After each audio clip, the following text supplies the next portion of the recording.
Hi, I'm Professor Drissia CHOUIT representing Moulay Ismail University of Meknes, Morocco.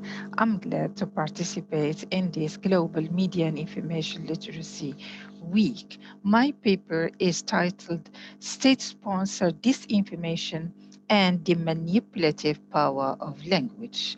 This paper is divided into two parts. The first deals with organized state-sponsored disinformation and the second deals with the manipulative power of language.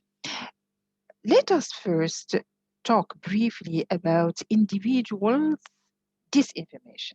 Individuals' disinformation, especially via social media, can easily be countered by applying information literacy skills of evaluation of online sources to media text and social media messaging. That is, to use a critical approach in checking the authority, accuracy, objectivity, and currency of textual and visual online information, and not to share any piece of information before ensuring its trustworthiness. The serious problem comes from organized disinformation emanating from states and advocacy groups. State sponsored disinformation is deeply rooted in history, along with propaganda to dupe citizens and maliciously get their support. A striking example from contemporary history is the Iraq War, which was based on false information pretending that Iraq held weapons of mass destruction.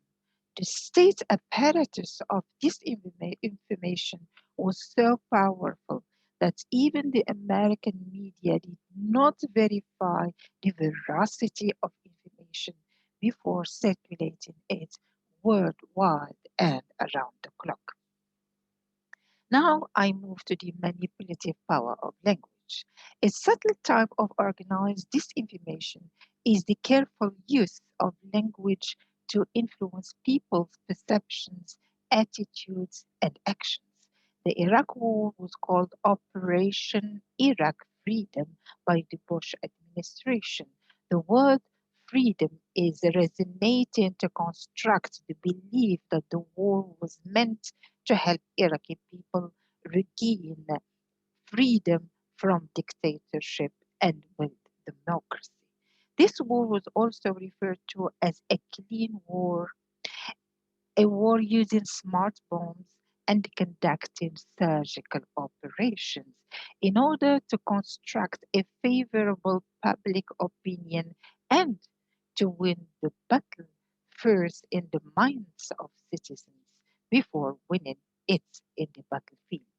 The goal was to make people believe that there were no casualties in civilians or American army because smart bombs attacked only military targets with high precision described to be like a surgical operation.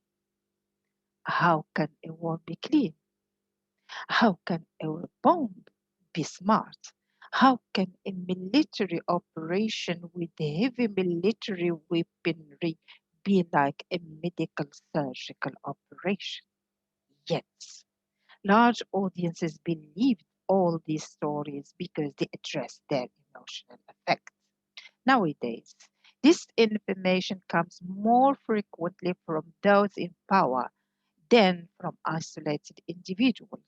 Political disinformation is used as strategic communication to advance issues that suit their interests, to keep them on the news agenda, and to divert attention from hot issues of prime importance to citizens.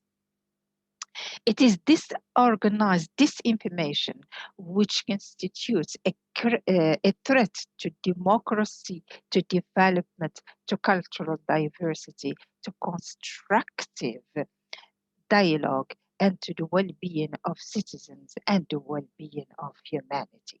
We all should advocate in one voice media and information literacy for all as a basic human right in the 21st century to face all these challenges threatening our present and our future.